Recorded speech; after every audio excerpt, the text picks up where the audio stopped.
राहुल जी, जब आपकी सत्ता थी तब मैं आपके साथ था, आपकी सत्ता जाने के बाद मैंने हवा का रुख देखा और मैं नरेंद्र मोदी के साथ चला। जून 2019 मध्ये संसदीय अधिवेशनादरम्यान रामदास आठवले जेव्हा सभागृहामध्ये बोलत होते तेव्हा त्यांनी हे वक्तव्य केलं होतं। त्यानंतर संसदेमधले सत्ताधारी आणि विरोधी पक्षातील सगळेच खळखळून हसत होते, किमान 30 सेकंद तरी सगळे हसत होते। यातील विनोदाचा भाग सोडला तर आठवलेंच्या सध्याच्या राजकीय भूमिकेला हे विधान साजेचं ठरतं। 2024च्या लोकसभा निवडणुकीनंतर मोदी कॅबिनेटमध्ये रामदास आठवलेंना भाजपकडून तिसऱ्यांदा केंद्रात राज्यमंत्रीपद देण्यात आलं। आठवले हे रिपब्लिकन पार्टी ऑफ इंडिया चे अध्यक्ष आहेत। कोणत्याही निवडणुकीत न लढवता आठवलेंच्या पदरात राज्यमंत्रीपद पडत आहे। सध्या आरपीआयच्या लोकसभेमध्ये एकही खासदार किंवा महाराष्ट्राच्या विधानसभेमध्ये एकही आमदार नाही, तरी रामदास आठवले हे राज्यमंत्री आहेत। दुसरीकडे अजित पवार यांच्या राष्ट्रवादीकडे एक राज्यसभा खासदार आणि एक लोकसभेचा खासदार आहे आणि राज्यात 40 आमदार आहेत, तरीही त्यांना मोदी कॅबिनेटमध्ये स्थान मिळालं नाही। पण आठवलेंकडे अशा कोणत्या गोष्टी आहेत ज्यामुळे भाजप त्यांना मंत्रिपद देतं? याशिवाय आठवलेंचा भाजपला फायदा होतो का? आठवलेंचं नेमकं राजकारण काय आहे? ते केवळ आंबेडकरवादी चेहरा आहेत म्हणून त्यांना मंत्रिपद दिलं जात आहे का? हे सगळं आजच्या व्हिडिओच्या माध्यमातून आपण पाहणार आहोत। त्यासाठी आजचा व्हिडिओ पूर्ण पहा। जय शिवराय, मी अभिषेक सोळुंके जाणता महाराष्ट्रामध्ये आपल्या सर्वांचं अगदी मनापासून स्वागत करतो। आताच काही दिवसांपूर्वी आठवलेंनी आपली एक मुलाखत दिली। या मुलाखतीमध्ये आठवलेंना प्रश्न विचारण्यात आला की तुमचा एकही खासदार एकही आमदार नसताना तुम्हाला राज्यमंत्रीपद मिळतं कसं? यावर आठवले सांगतात की मला मंत्रिमंडळात घेतल्याने देशाला संदेश जातो की माझ्या पक्षाचे उत्तर भारतातही युनिट आहेत, नागालँडमध्ये देखील माझे 2 आमदार आहेत, यामुळे सर्व ठिकाणी संदेश पोहोचतो। मला मंत्रिपद देणं हे प्रतिकात्मक नाहीये असं आठवले सांगतात।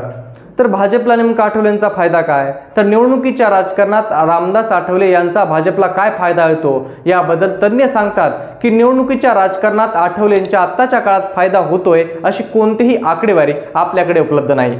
केवळ मुंबईतील काही नगरपालिकांच्या काही वार्डामध्ये आठवलेंचा प्रभाव आपल्याला दिसून येतो, त्या पलीकडे निवडणुकीतील त्यांचा प्रभाव फारसा आपल्याला दिसत नाही। असं असलं तरी एक दलित चेहरा म्हणून भाजपसाठी त्यांचं महत्त्व अधिक असू शकतं, कारण भाजप म्हटलं की शेठजी, भटजी आणि लाडजीचा पक्ष अशी त्यांची ओळख होती। ही ओळख पुसण्यासाठी भाजप आपली ही प्रतिमा पुसण्यासाठी देखील त्यांचा उपयोग करून घेतल्यासारखं बोललं जातं। भाजप नेतृत्वाकडून 2014 पासूनच आपली ही ओळख ही पुसण्यासाठी ते प्रयत्न करत आहेत। सामाजिक न्याय, ओबीसी, दलित या मतदारांना आपल्या बाजूने कसं वळवता येईल यासाठी भाजप रणनीती आखत आहे आणि याचाच एक भाग म्हणून आठवलेंना भाजप एक दलित चेहरा म्हणून उपयोग करून घेत आहे असं देखील अनेकांचं मत आहे। लोकसभा निवडणुकीत मतदानाच्या स्वरूपात आठवलेंचा भाजपला काहीच फायदा झाला नाही हे स्पष्ट दिसत असूनही त्यांना मंत्रिमंडळात सामील करून घेण्यामागे भाजपचे काय गणित असू शकतात? 2024च्या लोकसभा निवडणुकीत भाजपला मोठा फटका बसला आहे, त्याची वेगवेगळी कारणं आहेत। पण यावेळी आठवलेंसारखा आंबेडकरवादी चेहरा त्यांनी जर डावलला तर येणाऱ्या विधानसभा निवडणुकीत त्याचा उलट पडसाद पडू शकतात। हे टाळण्यासाठी आठवलेंचं मोदी कॅबिनेटमधील स्थान कायम ठेवलं असावं असंही राजकीय विश्लेषकांचं मत आहे। याशिवाय आठवलेंच्या राजकारणाची लवचिकता ही एक कारण असल्याचं सांगितलं जातं। तसं पाहायला गेलं तर आंबेडकरवादी चेहऱ्यांमध्ये त्यामध्ये प्रकाश आंबेडकर, जोगेंद्र कवाडे आणि राजेंद्र गवई यासारखे नेते आहेत, पण त्यांनी सत्तेत राहण्यासाठी आठवलेंप्रमाणे राजकीय लवचिकता दाखवली नाहीये। यासोबत निवडणूक प्रचारामध्ये आणि राजकीय सभेमध्ये आंबेडकरवादी मतदारांचं प्रतिनिधित्व करणाऱ्या निळ्या झेंड्याची आठवलेंसोबतची आघाडी भाजपला फायदा करून देऊ शकते असंही बोललं जात होतं आणि याचा कितपत भाजपला फायदा झाला याच्याबद्दल देखील अनेकांचे प्रश्न उपस्थित आहेत। भाजपने सोशल इंजिनिअरिंगच्या प्रयोगातून दलित मतांमध्ये आपला आधार वाढवला आहे।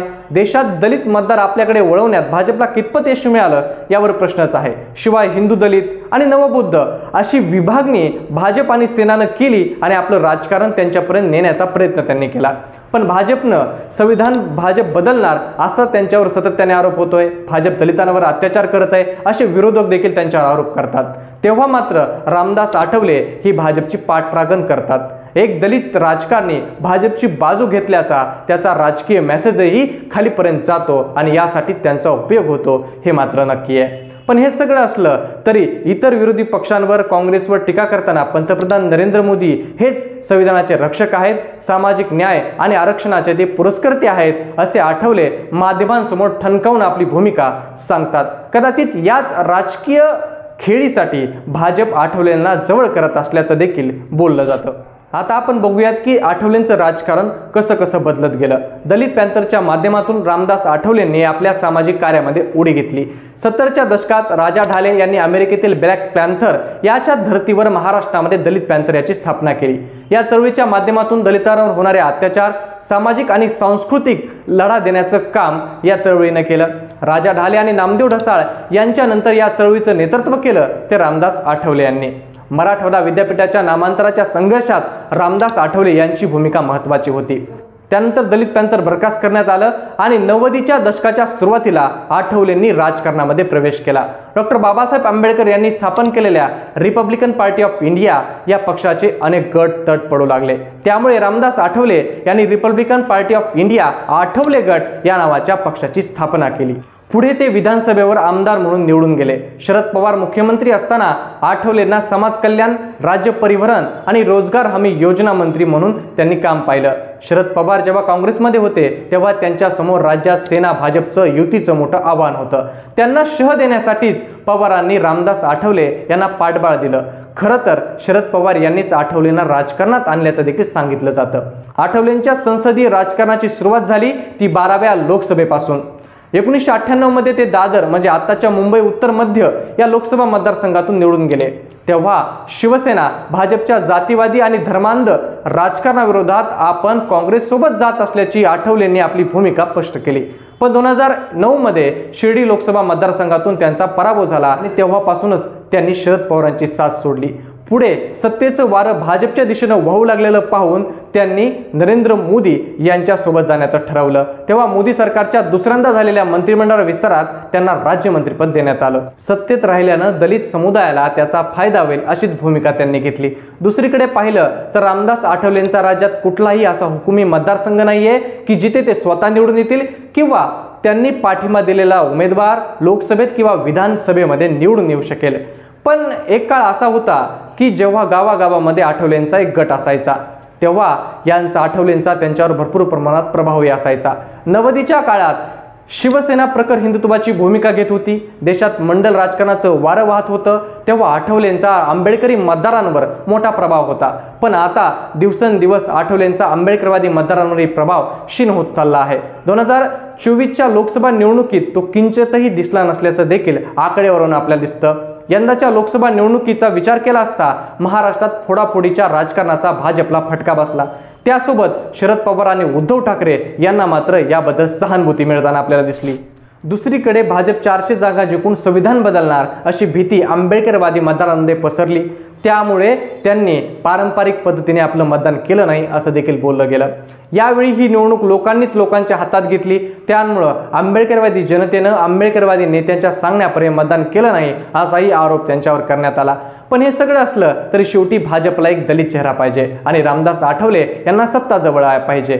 अशा परिस्थितीत ज्या आंबेडकरवादी विचारांमुळे आठवले समोर आले, मोठे झाले, पण त्या आंबेडकरी विचारांचं पुढे काय याचा विचार देखील करणं गरजेचं आहे। पण हे सगळं असलं तरी यंदाच्या भाजपच्या स्टेजवर आम्ही संविधान बदलणार नाही हा नेरेटिव्ह सेट करण्यासाठी आणलेले रामदास आठवले यांना तो कितपत मांडता आला किंवा त्याचा त्यांना कितपत फायदा झाला याबद्दल आपल्याला काय वाटतं ते कमेंट करून नक्की सांगा। आणि अशाच प्रकारच्या माहितीपूर्ण व्हिडिओसाठी आपल्या जाणता महाराष्ट्र या YouTube चॅनलला नक्की सबस्क्राईब करा। धन्यवाद।